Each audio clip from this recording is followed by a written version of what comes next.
It's going to be nice, though, I think, getting out of the spotlight and just getting to live my life and do things that I want to do and, not have to sit and I love talking to all of you, but it's going to be nice to not have to sit in front of a microphone, multiple times a week. I really appreciate all of you, but it will be nice to kind of get away and relax for a little bit. As the WNBA is going crazy over her confirmed huge contract in Europe, take a look at how pleased Caitlin Clark is after leaving the toxic society. I keep getting notification in people commenting under my shorts videos that Caitlin Clark's gone. She's left the WNBA. What is going on? I don't believe that. What started out as a rumor has turned into a harsh reality, and the league is in such a panic that they have even sacked Christy Sides from the Indiana Fever. Christy Sides' time as the coach of the Indiana Fever is very likely coming to an end. It looks like they are trying to completely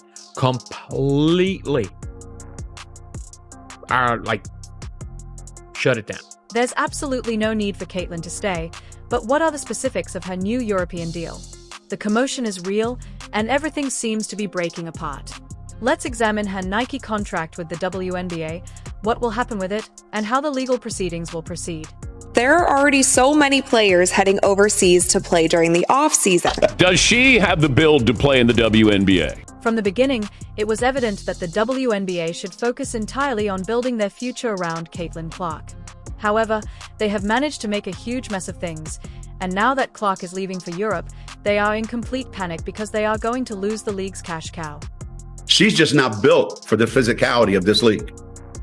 Yeah, and she's not quick enough to get away from the physicality. If you're wondering why, let's talk about Caitlin's rookie season. To say it was incredible would be an understatement.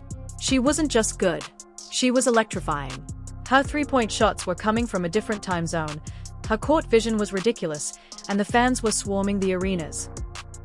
People are tuning in. Now, I'm not going to lie to you.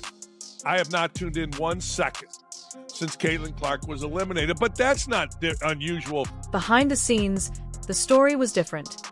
Clark was undoubtedly increasing the WNBA's viewership, but rather than receiving the respect she deserves, she was practically thrashed on the court every night as veterans came for her flagrant performance. The league was sitting there with popcorn, watching everything unfold, as if they were unaware that she was their golden goose until, oops, she was gone.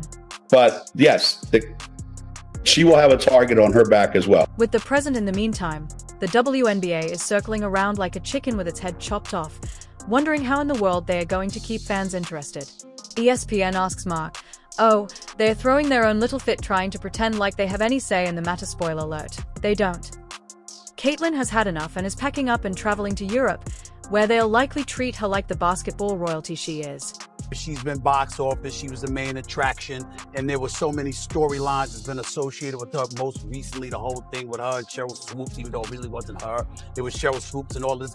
Every time you turned around, there was something that she had to deal with. Clark is done with the disrespect, the lack of protection, and the WNBA's belief that they could coast on her talent without really helping her.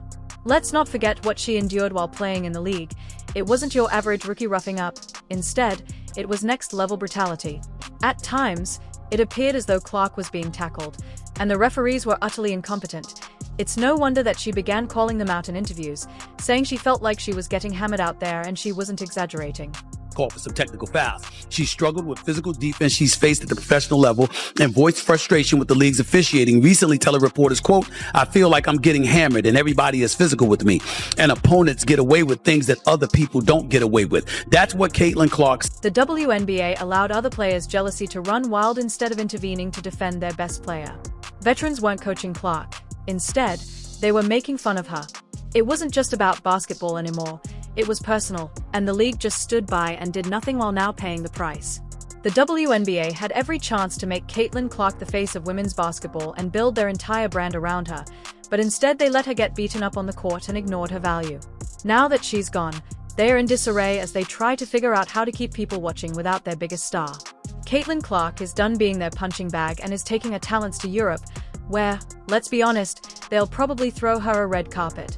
I keep getting notification in people commenting under my shorts videos that Caitlin Clark's gone. She's left the WNBA.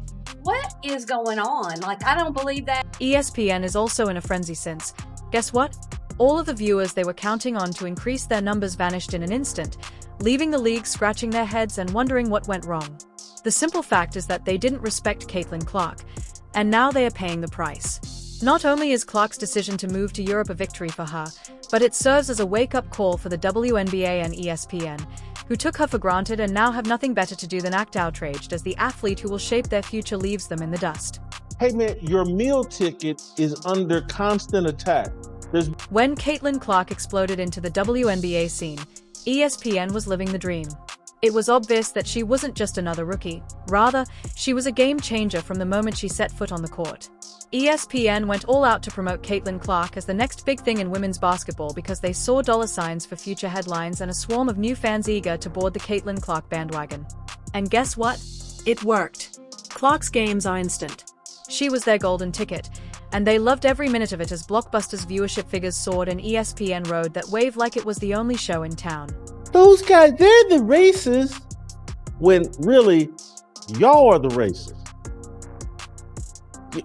The people coming up with excuses to hate Caitlin Clark and the new fan base that she brought. However, we must not overlook Chelsea Carter's little stunt, which is a classic because, after she poked Clark's eye, nearly blinding her for the duration of the playoff game, there was no ejection or actual punishment meted out. It seemed as though the WNBA's Casual Tuesday was the message that the season was open on Caitlin Clark and that no one was intervening to stop it. Michael Jordan of the WNBA was assaulted, has a black eye during the second half of the game because Dejanay Carrington stabbed her with her fingernails in the eye.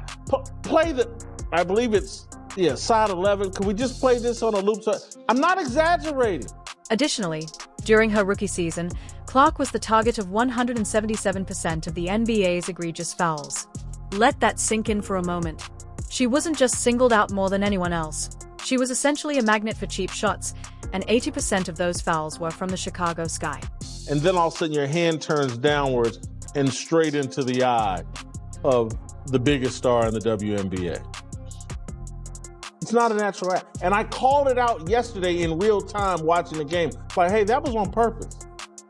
That was not an accident. Fouls Carter's shoulder check was only the beginning. During a game where the score wasn't even close, players from Diamond to Shields went one step further and ran her over out of rage. ESPN continued to do business as normal, taking advantage of Clark's fame while she was out there getting pounded, but remaining mute and not criticizing the league or demanding more protection. There was also a stat that came out a few weeks ago that said Caitlin Clark received 17% of the WNBA's flagrant fouls this season, and 80% of those flagrant fouls were committed by the Chicago Sky against Caitlin Clark. Now, this one that we see right here that I believe should have been a flagrant foul was not called that. So there have been cheap shots, there have been hard fouls, there have been other plays that haven't even been called flagrant fouls. And the dynamics in the locker room were considerably worse. It wasn't the kind of environment where a star could thrive, and Clark wasn't just dealing with cockroaches and physical violence on the court. She was also dealing with a toxic environment within the league itself, where veterans viewed her as a newcomer who didn't deserve the attention she was receiving and did everything in their power to push her out. They no longer saw Clark as someone who might elevate the league as a whole, but rather as a liability who threatened the existing quo. Let her cook. Y'all stop being petty. Stop being catty, because she like a double-edged sword. She couldn't tell left and right, and it's bothering y'all, and I see it. The WNBA's inability to see Clark's worth until it was too late is astounding. They had a player who surpasses legends like Sue Bird and Diana Taurasi not only in skill but also in impact. Although both players are game icons, they didn't garner the same level of attention or revenue as Clark did in her rookie season. Nevertheless, the WNBA did not do enough to protect her, allowing her to leave, and now they face the fallout.